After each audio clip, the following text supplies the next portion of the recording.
Do me a favor. I want you to grab a piece of paper that's near you. It can be any piece of paper. Okay. I won't now. This is the Desert Road. This is season 1, episode 5.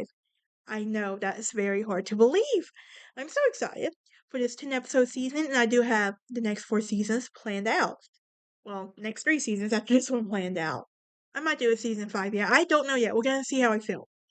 But if you're new here, hit that like button, ring that bell for notifications. Please subscribe, help a girl out. So, you have your piece of paper? Good. Now, I want you to pick your piece of paper up, okay? Notice it. Do you see how perfect it is? Like, there's no mistakes on it whatsoever. Okay? Now, I want you to take that piece of paper. I want you to ball it up. You got it balled up? Give you a second. All right. Now, I want you to unball it. I haven't lost my mind yet, guys. I promise. I have a purpose for this. Now, the day is still young, so we might, you know. Are you freezing up on me? Okay. So, here we are. Do. Okay. It's not freezing up on me now. Perfect. How many of you right now want to try to fix this piece of paper? Right? Now, here's the problem. I could try to fix this paper to make it look as perfect as it did, but it's not gonna happen, no matter how hard I try right now. And here's the thing about this paper. This is, this paper is you right now in this world. You're probably thinking, wait, what? Did she just compare me to a crumbled up piece of paper who's trying to be perfect? Yes, I did. And if you're like me and a people pleaser, then you know how very hard it is and impossible that is to try to be perfect all the time. Yep. And one of the things I have learned in life is that we don't have to be perfect. I wish we didn't. I wish, like, in a perfect world, I would be perfect. I would not make mistakes. I would be able to be happy, be me, knowing that I wouldn't be making mistakes and I wouldn't be in this period right now. But we are not, we are imperfect individuals and God still loves us. And I could tell you that. I wish there was a part of me that was perfect all the time. But I know at the end of the day, I can't do that. Like, it's not going to happen. So, in the great example of this story is going to be in Peter. Okay? First Peter, okay? And this is the one step is Peter, okay? And this is one step forward, 2 steps back, disciple. Now, Peter is arguably the patron saint of being imperfect.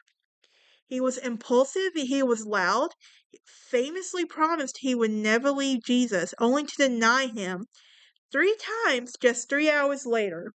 Here's the lesson. Peter's story doesn't end with his failure. After his resurrection, Jesus doesn't fire him. He asked Peter to feed his sheep.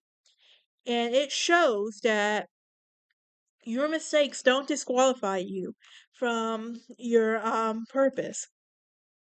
And what I mean by that is think about the highs for a second. The moments of spiritual brilliance. When Peter moves forward, he did so with boldness, and the other disciples they often lacked. Now, the first step was to step out, and when the others stayed in the boat during the storm, Peter was the only one brave enough to try walking on water. For a few moments, he did the impossible. And then there was the great confession when Jesus asked him, "What do you say I am?" Peter was the first to realize the truth. And he declares, "You are the Messiah." Let that sink in for a second. You are the Messiah. In the inner circle, he was the chosen to be for the most intimate moments of Jesus' ministries, including the transfiguration of the Garden of Gethsemane. And that brings us to step 2, the lows. Now, Peter had 2 steps back, and this usually happened immediately after the greatest victories, often fueled by pride or fear. Now, think about this. They were sinking in the water, and seconds after he walked on water, he took his eyes off Jesus, looked in the storm, and began to drown. Look at the storm begin to drown. Now, there was a Satan moment, and right after that, correctly identifying Jesus as the Messiah, he tried to tell Jesus how to do his job, insisting that he shouldn't suffer. Jesus famously responded, "Get behind me, Satan." Yes, think about how powerful that is, okay? Now, then there's this triple denial from Peter, okay? Now, despite being boasting that he would die for Jesus, even if everyone else ran away, Peter famously denied him, knowing 3 times on the night of his crucifixion. Now, I want to give a summary table for you, okay? We're going to start with the step forward, okay? And then we're going to start with here's the step forward in faith, walks on water. Here's his step back, focuses on the wind and everything else around him. He forgets to focus on God. Okay? Here's the lesson. Faith requires focus over feeling. Now here's the insight. He identifies Jesus as the Son of God, but his step back was he rebukes Jesus for mentioning the cross. In the lesson, he understands God's plan is better than having our own. Here's the loyalty for the step forward. He promises to never leave Jesus' side. The betrayal, he denies knowing Jesus to a servant girl. In his lesson, overconfidence is a precursor to a fall. Now, here's that final step, restoration. The beauty of Peter's story isn't that he finally stopped messing up, but he kept getting back up. After his greatest failure, the denial to resurrected, Jesus didn't fire him. Instead, he met him at the shore, shared breakfast, and told him 3 times to feed my sheep.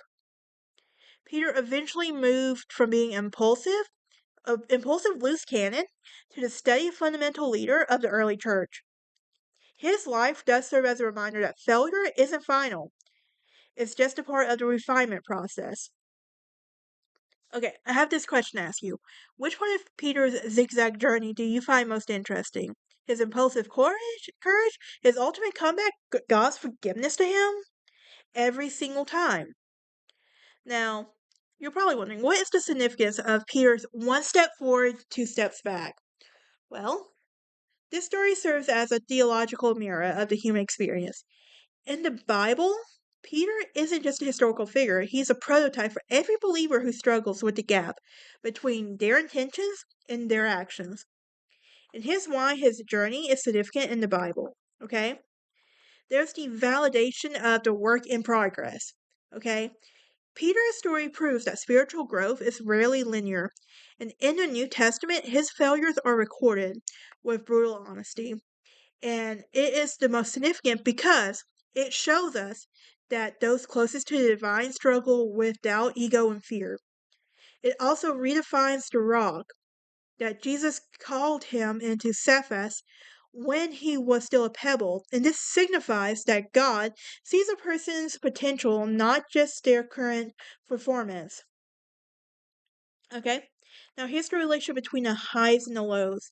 In the Bible, it often takes place as Peter's greatest failures identify at their greatest successes.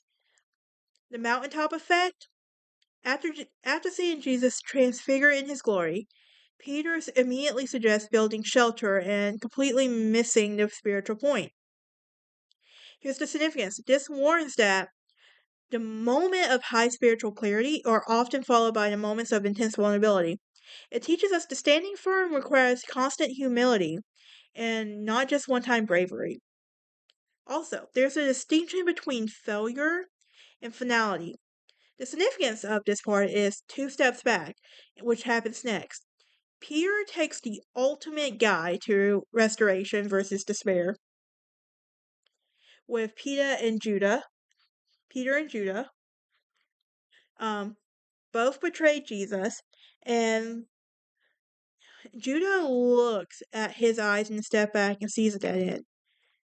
He also looked at his steps back and saw a need for grace. The power of this recommission was in John 21 when Jesus asked Peter, "Do you love me?" 3 times. One was for every time Peter denied him. So here's the significance of that. This tells the reminder that this tells the reader that the amount of stepping back can often outrun the reach of grace. Failure is treated as a classroom, not a courtroom, okay? Also, there's from impulse to influence. Okay, think about it. Peter's early 4 steps were fueled by impulse, okay? He later 4 steps in the book of Acts and is fueled by conviction. Now, by the time we reach the early church, the man who was once terrified of a servant girl is now standing before the entire Sanhedrin with unshakable courage. And the significance is that the steps back actually prepared him for leadership. He could lead a church of flawed people because he was the most flawed of them all. Okay. Now, here's the thing. The significance of relatability is that he bridged the gap between the perfect Messiah to the messy follower. Um, from his grace, he proves that God is calling his based on his mercy, not merit. His resilience, he demonstrated that the falling isn't the problem. The failing to get back up is. And there's the transformation that he shows us the volatile personality can be tempered into a stable foundation. What do you think of Peter's failures? As training could change how you view you view his mistakes, or do you think his impulsiveness was his biggest weakness? Okay, I know it's gonna sound crazy.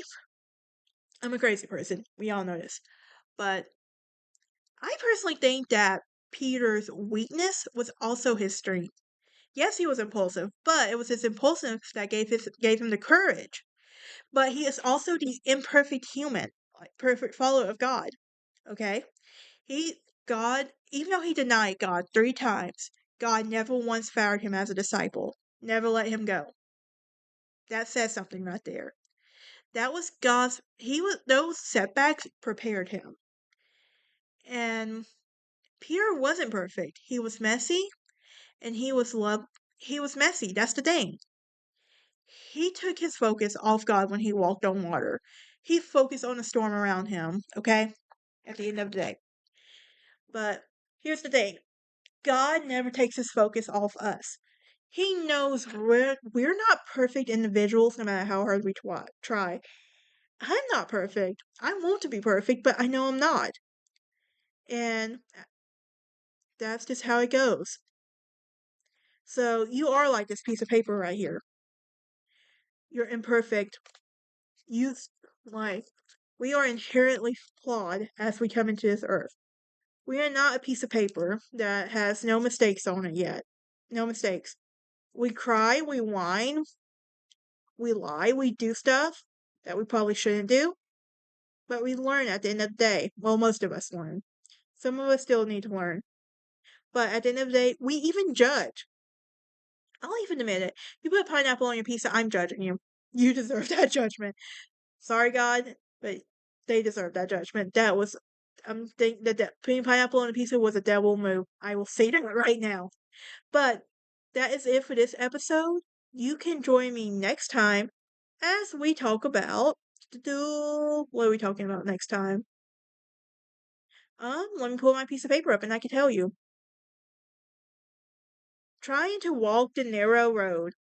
Which interestingly enough was going to be the original name of this podcast. But I will see y'all next time.